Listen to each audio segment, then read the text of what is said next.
A shout out to all the Potterheads out there. J.K. Rowling has done a phenomenal job at layering the story of Harry Potter.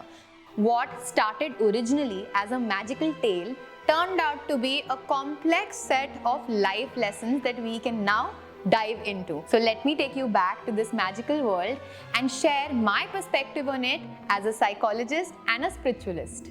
Patronum!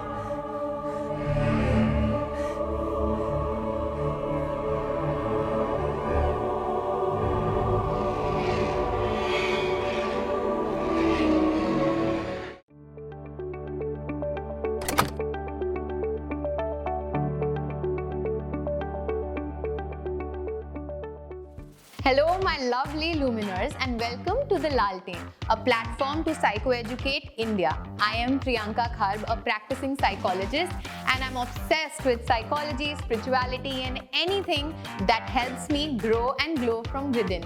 मैं चाहती हूँ कि आप सब अपने mind को deeply समझें ताकि you can have more meaningful and fulfilling life experiences.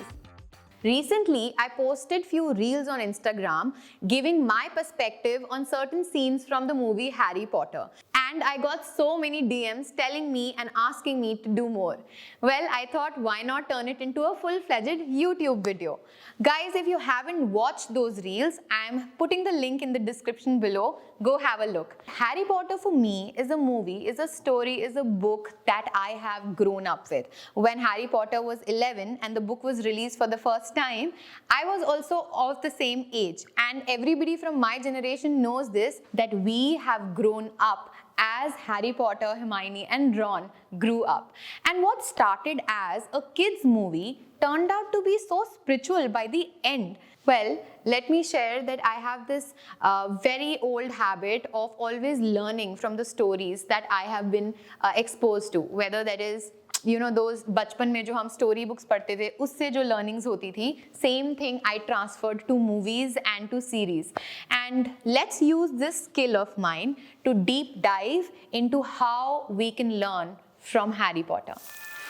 Number one, let's just start with the basis of magic, which is the spell. A spell is those words that can be said while using a wand and you can turn your intentions into reality. Pier totum locomotor! So this is so profound, I feel. It is telling us about the power of words, the power of intentions, how whatever that we are thinking eventually get manifested in the external world. Isn't law of attraction based on this very principle that J.K. Rowling has so beautifully depicted? Very important for us to realize that the words that we are speaking can create us or destroy us and others also. So be very mindful of what you speak because they can be spells. In the movie Prisoner of Azkaban, there is a scene in which Professor Lupin is taking a class, and in the class, the students are supposed to face their biggest fears. Intriguing, isn't it? There is a cupboard, and whichever student is standing in front of their cupboard, the cupboard opens and his biggest fear actually pops out from the cupboard. Well, this is an interesting scene for me as a psychologist. I'll tell you how. See, first of all, it's depicting that the universe, in this case the cupboard, will give you what you fear the most. Yes? So, if you know that there's an English proverb, it says, what you resist persists. मतलब जो भी चीजें आपको पसंद नहीं है, the things that you're trying to shove into a under a carpet are the ones that are going to manifest in your life so that you can get over the fear. It's not like the universe is a villain that wants to keep poking into your weak spots. It's just that it wants you to face them and get over them and get to the next level of your personal growth. So this scene very beautifully captures this concept. Also, in the movie, they've shown that the way to get over this fear is turn it into some ridiculous, humorous thing which you have more control over. Yes, the spell is called ridiculous. Again, it tells us that we can turn our fears into lighter things by taking away their power and turning into something more logical, getting clarity on it, maybe using sometimes a lighter way, a lighter perspective on the same fear, and maybe that helps us to get over them. I remember when I was a kid and the Dementors scene came about, it was really scary. These black, vicious, some energy form that is sucking on Harry Potter's soul. It wasn't a good sight at the time. But now that I look back at the movie, I understand this scene in a very different light. The Dementors are those toxic relationships, those toxic people who are always there to bring us down. They literally suck the life force out of us and leave us with, just bits of depression and anxiety. Well, the Dementors can be shunned away with a bright light that comes from within. That's what the movie shows, isn't it? So this is what we have to focus on. We have to take charge and feel empowered enough to leave situations which are toxic for us, to leave situations that are leading us nowhere but into a dark spot. And that only we can do ourselves through the light of willpower and unsurety and love for yourself. One of the dialogues from the movie that gives me goosebumps is, "Help will always be given at Hogwarts, Harry, to those who ask for it." help will be provided to those who ask for it. For me, it's so relevant as a psychologist because we all know that in India, asking for help from a mental health professional is still not something very widely accepted. In this dialogue, it reminds me of how we need to be open and accepting that there are things we can't do on our own, and at times we do need help. Finally, we are social beings. There's a saying in English, you scratch my back, I scratch yours, which means that we cannot survive alone. We are a group animal, a social animal, and for that we need to sometimes be open to asking for help, whether it's from our peers, from our parents, or from a therapist. And unless you do that for yourself, how can you expect yourself to come out of the darkness? Rather, in the movie, if I remember correctly, towards the end, Dumbledore changes the dialogue to, "Help will always be given at Hogwarts to those who deserve it." again, another very profound sentence. Deserve it. How I see it is, when do I deserve help? When I have been true to my role. Say I am right now in the role of a psychologist. When I am dealing with my client, I am truest as the role of psychologist. When I go back, I may be a wife, a daughter, a friend, a citizen, and I'm always going to be true to my role, what I am supposed to do. If that happens, I have seen that somehow the creator, the universe, whichever higher power that you believe in, starts giving you the help that you require. So this is also something that is included in Karam Yoga. As per Srimad Bhagavad Gita. We have actually covered this in one of our videos previously.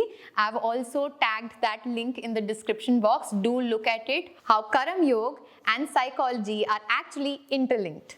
Next up, the very beautifully shot movie scenes with Patronus charms.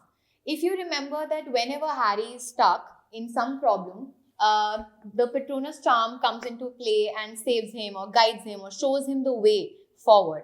Yes, so this, how I interpret this, is for the inner light or intuition or gut feeling that all of us have, and we just need to channelize it. Rather, I think the Patronus charm should be the spell for the Laltene, because the Laltene is actually meant to ignite your inner light, your inner wisdom. So this is how I see it, and I feel that the more that we strengthen our intuition in times of crisis, when we are feeling stuck, we are not able to understand how to go forward in life, it is this gut feeling that guides us. One of the ways that you can, if you want to strengthen your intuition, is through the art of visualization and breath work. Let me teach you one simple hack. Close your eyes. Start breathing normally, become more conscious about your own breath, and Imagine a dark blue light here at the center of your forehead. This is also called the third eye chakra. And when you close your eyes, imagine the light while breathing, and as you keep breathing more and more, imagine the light expanding, going beyond as much as you can imagine and visualize it. Slowly you will notice over months, your intuition will start becoming stronger and you will start having an inkling how to do things further. And also, you may keep writing down all the times that you listen to your intuitive abilities and it turned out to be right. So this will give you more confidence to trust your own gut feeling. While making this video, I was most excited to share this particular insight that's coming up now. Because this is an insight that I got about 5 to 6 years back when I was watching the Harry Potter movie. And I was wondering about what could the concept of Horcruxes be for J.K. Rowling. What would she have thought in the first place? And I was trying to understand her perspective. According to me, I feel that whenever a person divides their energy into different things, different sub-personalities, that's when the person starts becoming more and more weak and falls prey to very potent feelings like jealousy and ego and revenge. Yes? Okay, let me simplify this. What do I mean by sub-personalities? What do I mean by dividing yourself and your energy into different parts? Have you ever noticed that sometimes you will say such sentences कि मेरा मन कर रहा है कि मैं Maggi खाऊं, पर मेरा मन ये भी कर रहा है कि मैं अपने डाइट रूटीन से स्टिक करूं. So instantly you notice that there are two voices in your head. There are two parts of you. ऐसे और भी बहुत सारे cases होते हैं that I want to be successful, but then I'm also very insecure for trying because what if I fail? So then again there are two parts. Sometimes there are multiple voices in your head telling you more things. Well, this is very natural. This happens to all of us. The whole point of growing in life is to be aware of these different parts of us that we have divided into so that we can become more integrated over time, become a whole. Rather, this reminds me of particular branch in psychology called the Gestalt psychology, which focuses on a person becoming more and more unified and whole and not be divided into different parts of their own psyche. What I'm going to tell you next is depicted in the movie many times. The two times that I remember clearly was when Hermione was in the forest and she was shielding the tent where they were living. She was basically putting a protective charm. And another time during the last movie when Hogwarts is at war, all the professors join their wands and build a shield, a transparent shield to protect the school. What is this shield doing? It's so synonymous to something that we call as aura strengthening in our healing modalities. What we do here is we visualize, we use the power of visualization to build a bubble around us. Any color of a bubble that you can imagine. Just close your eyes, imagine that you are submerged inside a bubble and this bubble acts as a protection, a cozy space for your own self. You can even crystallize the edges of this bubble so that your mind knows that whichever place that you're going into, you are psychologically shielded.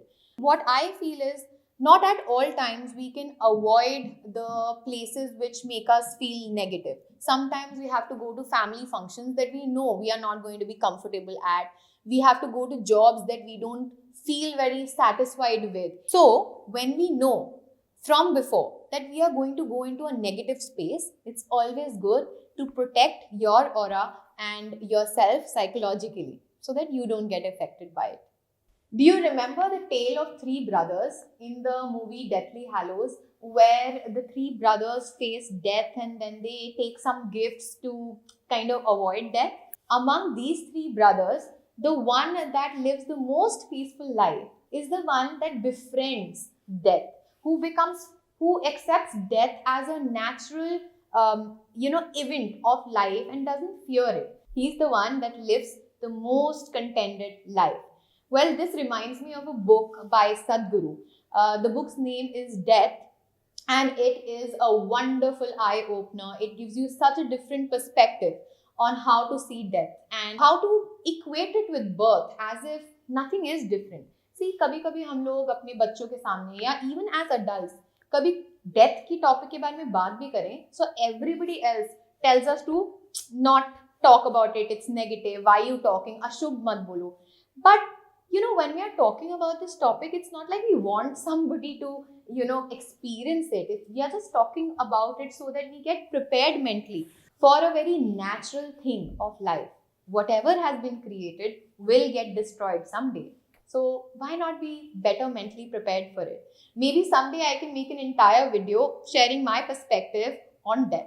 Guys, I've even found a deeper meaning from a very cute scene from Harry Potter #1 when they are freshly into the school and everybody is supposed to be divided into their respective houses, and the scene of the sorting hat comes. Not Slytherin. Not Slytherin. Not Slytherin, eh? Well, in that scene, Harry Potter is desperately wishing for being in Gryffindor, even though his natural instincts are supposed to be for Slytherin. However, what does he finally get? He gets Gryffindor. For me, this is an act of free will. Whatever the universe and God and whoever that you believe in, we do follow this concept of destiny, that we are all destined to be a certain way, isn't it? So sometimes we get confused between whether we are going to be where our destiny wants us to be, or is our free will also having some importance and is considered. This is the scene that tells you, yes, it is considered. Be very sure of what you're praying, what you're wishing, and what you're asking, because you never know that it will actually be taken under consideration and shape up your life. So this is what I learned from this scene. Finally, let's come to the room of requirements. This room actually symbolizes for me as the subconscious mind. Subconscious mind is a space inside your own mind which is knowing everything from every little memory, experience, detail about our life, sometimes even of past lives. And room of requirement is also something like that. Whenever you need something, you go to the room of requirement and somehow you will get a solution there. We have to understand the subconscious mind similarly. Whenever we have to find an answer, we want to solve a particular decision, we can always tap into our subconscious mind because it is a room of requirement symbolically. How can I let you go off without Priyanka's bonus insights? Today, the insight is very simple. Try to inculcate this habit where you're taking away some life lessons from the content that you are consuming on Netflix, or the movies that you're watching, the books that you're reading, even articles and blogs. See, I understand all of this is for entertainment and I'm all for it, but if with the entertainment you can even learn deeply about the wisdoms that these stories give to you, it will be a major glow up for your personal growth and evolution. So today we have not just revisited one of our favorite movies, but also learned things like aura strengthening, intuition strengthening. We've learned how to change our fears into humor and make them lighter. So I hope you can apply these insights in your personal lives and navigate for yourself even better. Thanks to every Luminer who's listening to this. I hope you enjoyed this video as much as I enjoyed while creating it. Let the magic be alive, and for that, follow us on the Laltain.